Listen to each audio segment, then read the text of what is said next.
Sri Sultan Hamengkubuwono VII, Sultan paling kaya dan kutukannya.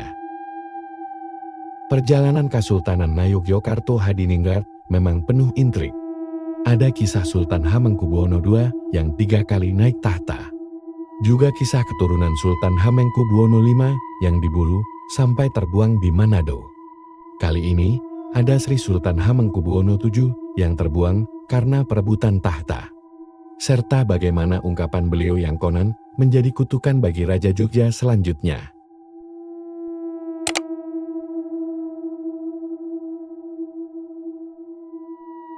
Lahir sebagai Gusti Raden Masmur Tejo.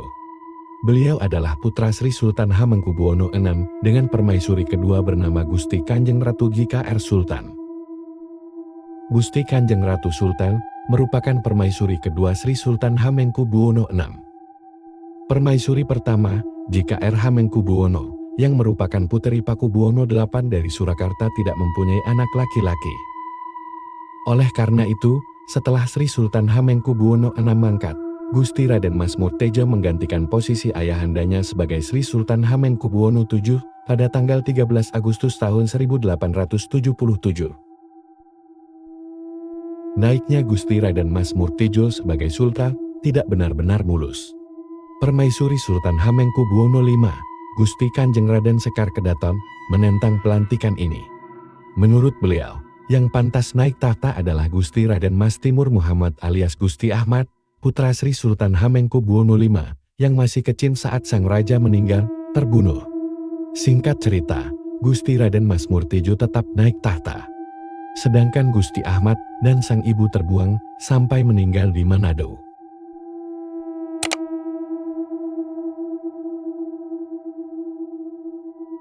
Pemerintahan Sri Sultan Hamengkubuwono VII sendiri ternilai baik. Sistem sewa tanah yang disepakati dengan pihak Belanda membuat pundi-pundi uang keraton makin gemuk. Kekayaan berlimpah ini membuat Sri Sultan Hamengkubuwono VII dijuluki sebagai Sinuhun Sugih atau Sultan Sugih yang berarti Sultan Kaya. Beberapa sumber juga menyebut beliau sebagai Sinuhun Bey atau Sultan Bey. Pada masa pemerintahan Sri Sultan Hamengkubuwono VII, perkembangan industrialisasi meningkat seiring era tanam paksa, kultur stelsel. Hal ini bisa dilihat dari tumbuh dan berkembangnya pabrik gula waktu itu. Tak kurang terdapat 17 pabrik gula berdiri pada masa pemerintahan Sri Sultan Hamengkubuwono VII. Pabrik-pabrik tersebut terdiri dari pabrik milik Kesultanan, swasta maupun milik Belanda. Dari setiap pabrik, beliau menerima uang sebesar 200.000 florin atau rupiah Belanda dari pemerintah Belanda. Berlakunya era liberalisme semenjak tahun 1870 juga memberi keuntungan bagi Sultan, yaitu dengan diperkenalkannya sistem hak sewa tanah untuk masa sewa 70 tahun. Selain itu, karena kebutuhan pengangkutan gula, dibangun pula sarana transportasi berupa jalur kereta api serta lori-lori pengangkut tebu. Pembangunan jalur kereta api ini diprakarsai oleh perusahaan swasta Belanda bernama Nederlands Indische Spoorwegmaatschappij atau NIS. Ongkos sewa dari pemakaian jalur ini lagi-lagi masuk ke keuangan keraton. Maka tak heran jika kemudian Sri Sultan Hamengkubuwono VII juga dikenal sebagai Sultan Sugih. Pada masa Sri Sultan Hamengkubuwono VII banyak berdiri organisasi-organisasi massa. Muhammadiyah, salah satu organisasi besar saat ini, juga lahir dari lingkungan keraton pada masa pemerintahan Sri Sultan Hamengkubuwono VII. Raden Nabi Abdul Darwis atau Kyai Haji Ahmad Dahlan adalah abdi dalam keraton golongan pengulon yang disekolahkan ke Arab Saudi oleh Sri Sultan Hamengkubuwono VII. Organisasi yang menitik beratkan pada amal usaha dan pendidikan ini segera berkembang pesat keluar wilayah Kauman, tempat organisasi ini bermula.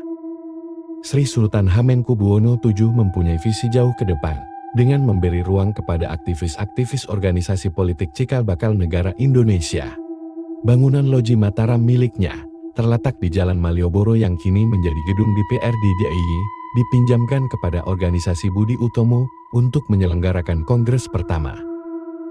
Pada era pemerintahan Sri Sultan Hamengkubuwono VII, Tugu Golong Gilit yang hancur akibat gempa pada tahun 1867 direnovasi. Proses renovasi ini melibatkan perancang Belanda bernama J.P.F. van Brussel, seorang pejabat perairan di bawah pengawasan Patih dan Nurejo V. Setelah proses perombakan selesai, Tugu yang menjadi ikon kota Yogyakarta hingga sekarang itu diresmikan pada tanggal 3 Oktober tahun 1889. Sikap terbuka Sri Sultan Hamengkubuwono VII juga turut dirasakan oleh umat Islam pada masanya.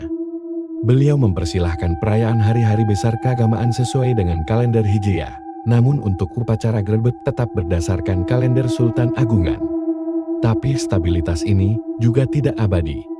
Pada masa akhir jabatan, sistem sewa tanah tersebut dihapuskan. Salah satu isi dari program tersebut adalah penghapusan sistem Apanagi yang mengembalikan semua tanah menjadi milik raja. Sepintas program itu seperti memberi kuasa mutlak kepada raja untuk memiliki kembali tanah-tanahnya. Akan tetapi, pasal lain dari program tersebut mengharuskan pengelolaan berada di bawah pemerintahan Hindia Belanda. Hasil pengelolaan tanah-tanah tersebut harus disetor melalui lembaga bernama Kas Daerah atau Landschapkas, yang mana Patih di bawah pengawasan residen menjadi penanggung jawabnya.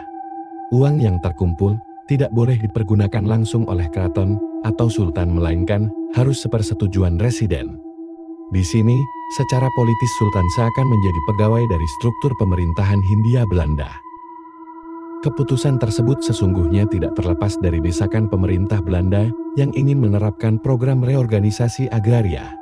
Program ini dirasa oleh Sultan Hamengkubuwono VII sebagai penyempitan ruang gerak beliau sebagai sultan.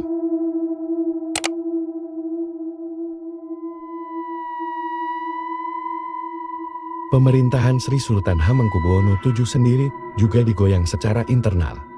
Putra beliau, Gusti Raden Mas Sujadi, diangkat menjadi Sri Sultan Hamengkubuwono VIII saat beliau masih hidup. Pengangkatan ini membuat Sang Sultan Sugih harus lengser ke Prabon. Lengsernya Sri Sultan Hamengkubuwono VII sendiri memiliki dua versi. Versi pertama adalah versi resmi dari Keraton Yogyakarta. Sri Sultan Hamengkubuwono VII memilih lengser karena ingin Madhip Pandito dengan menyepi di pesanggerahan Ambarukmo. Versi ini dipandang sebagai pemutihan dari Giger sebenarnya. Versi kedua penuh konspirasi. Pada tahun 1921, Sultan Sugih yang berusia 81 tahun lengser.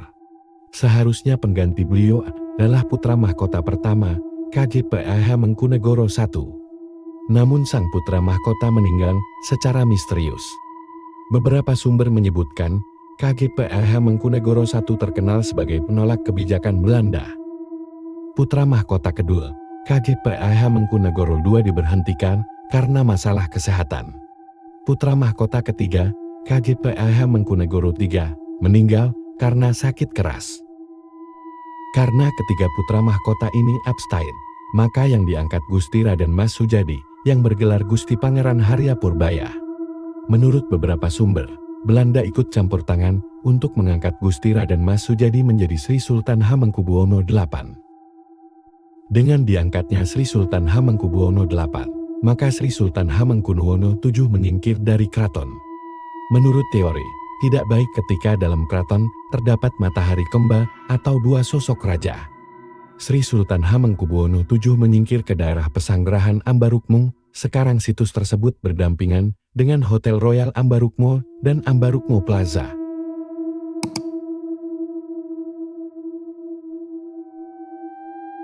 Sebelum wafat pada tahun 1931, konon Sri Sultan Hamengkubuwono VII mengatakan, tidak akan pernah ada raja yang meninggal di keraton setelah saya. Perlu diingat, seorang sultan dianggap berlidah api alias apa yang diucapkan menjadi nyata. Dan dipercaya kata-kata tersebut adalah sumpah yang menjadi kenyataan. Setelah itu, Sri Sultan Hamengkubuwono VIII meninggal di kereta saat menjemput Gusti Raden Mas Dorojatun. Gusti Raden Mas Dorojatun yang menjadi Sri Sultan Hamengkubuwono IX juga meninggal di Amerika Serikat saat berobat. Entah Anda sekalian mau percaya versi yang mana. Percaya tidak percaya, terserah bagaimana Anda menyikapinya.